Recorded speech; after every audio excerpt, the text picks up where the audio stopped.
Hello, my name is Andrew, and today we're going to be eating some high meat that I've been fermenting at room temperature for 1 week. So last video, we had some raw high meat at 3 days, and it was pretty good, but it wasn't that strong yet.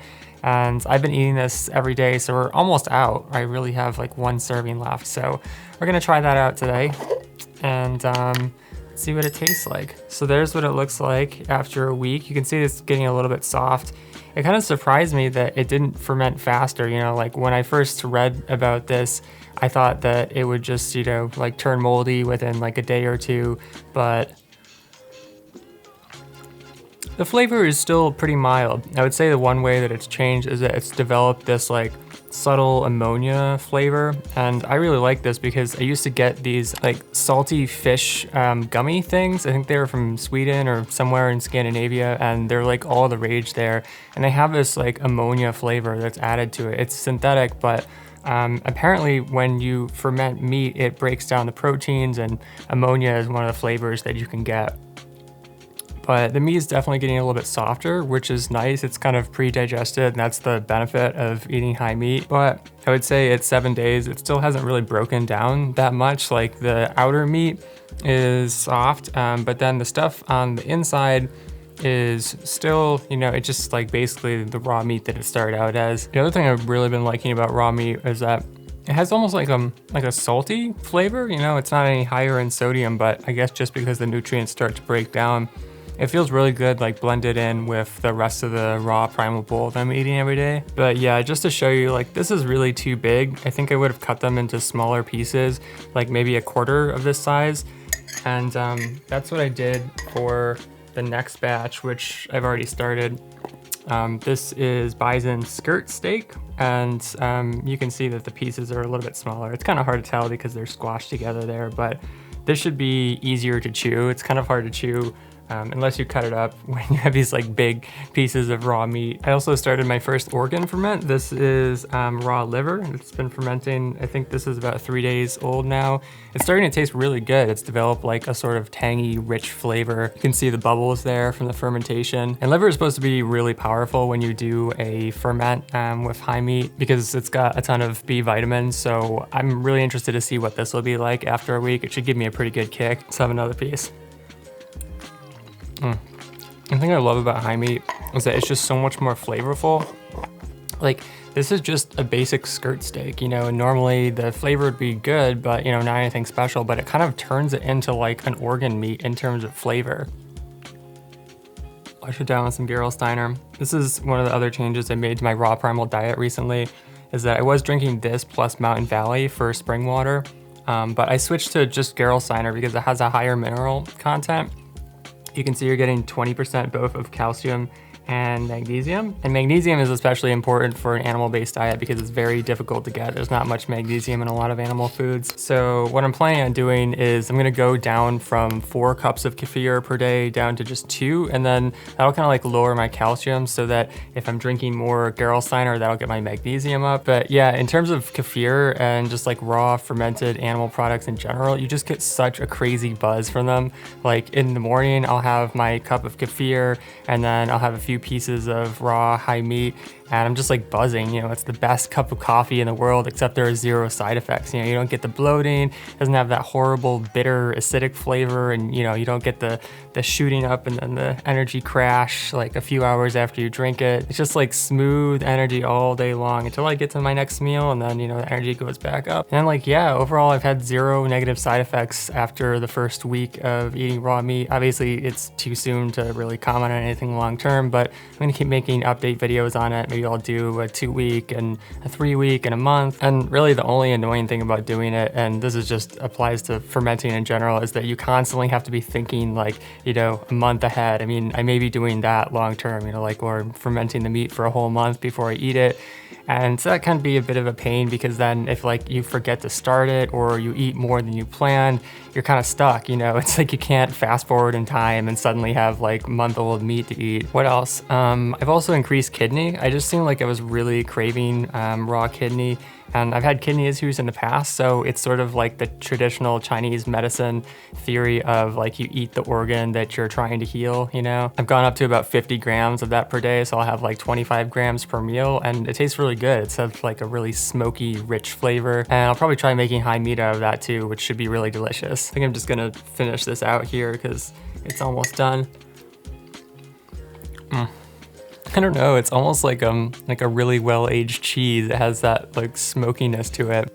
So you can keep chewing on the cud, but I wouldn't really recommend it because it kind of like gets stuck in your teeth, you know, like there's just too much sinew and like hard stuff. But I guess if you were like really patient and really determined, you could kind of just like chew softly on it. And I think I watched this video once where this guy who had been eating raw meat for years was talking about using it as chewing gum. And it's like, yeah, I don't know. I mean, it probably cleans out your teeth, you know, as long as you're not really chomping down on it and forcing the sinew down between the crevices. Oh yeah, the other change that I made is that I also increased liver along with kidney. So copper was low for me on my last HTMA, which is a hair tissue mineral analysis. It shows you a 3-month span of all your nutritional levels and like the ratios.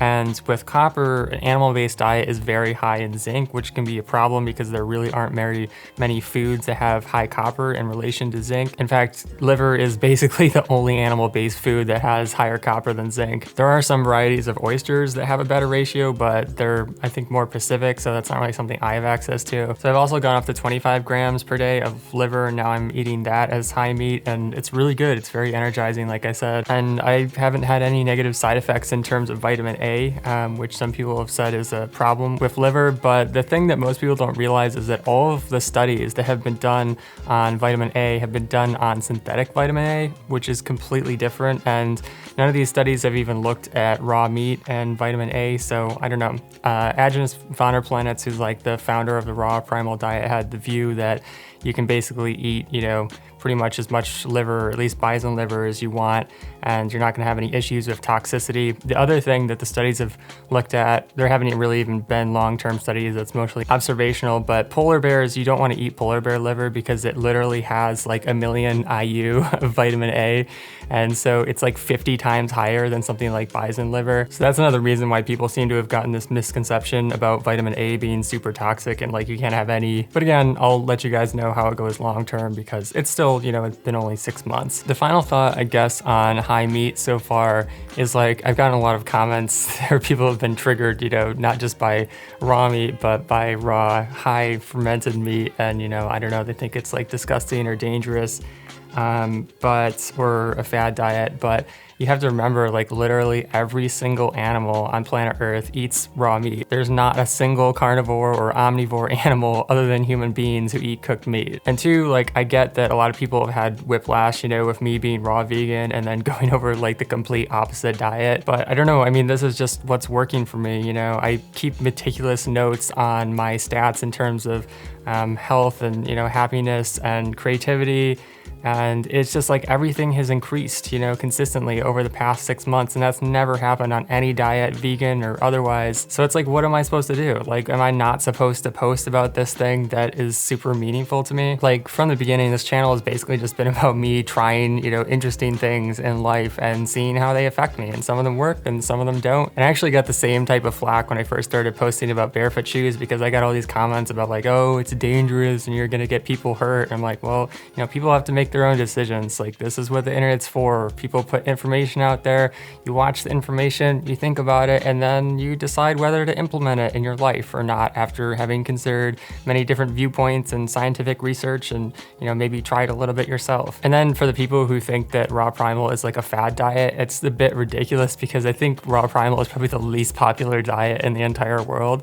Like, if I was gonna choose a trendy diet to try to like increase my views or the money that I make or something, that would be my last choice ever because I think I've probably like lost subscribers in total, like every time I post a raw primal video. But like I said, it works really well for me. So I like to share things on this channel about my actual real experience, you know.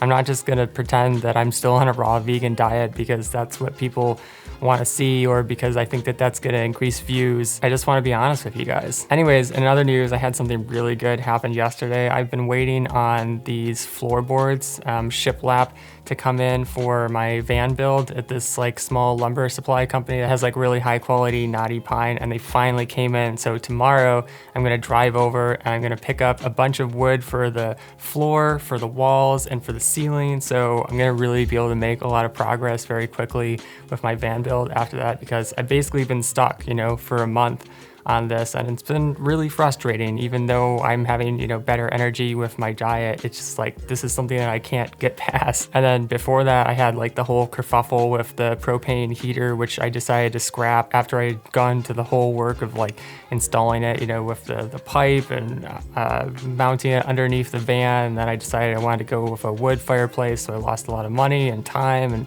energy on that. So it feels like finally, you know, I can move forward with my van life build, and it's gonna be fun to share some of those videos with you, because I feel like the floor especially is like the thing that makes it feel like an actual living space. You know, the windows are cool for sure, but regular vehicles have windows, but regular vehicles don't have a knotty pine wood floor. I'm gonna use some tung oil on it, so like really nice and natural. And yeah, everything is moving in a good direction, you know, diet and life in general, even though there have been some really stressful parts. So I think we're about to get into a new era of this channel. And one last thought, I just want to say thank you to all the people who have commented and said maybe like, well, you know, like this raw primal thing's not for me, but I really appreciate your barefoot videos, and you know, if it's working for you, like I'm happy for you. Like that's the mindset that I always try to have for myself when I'm watching something new, even if I personally, you know, don't agree with it or just doesn't match up with my taste. And honestly, planet Earth would be pretty boring if everyone had the same beliefs and did the same things and ate the same diet, right? So anyways, the journey continues, and thanks for hanging out with me. I'll catch you next time.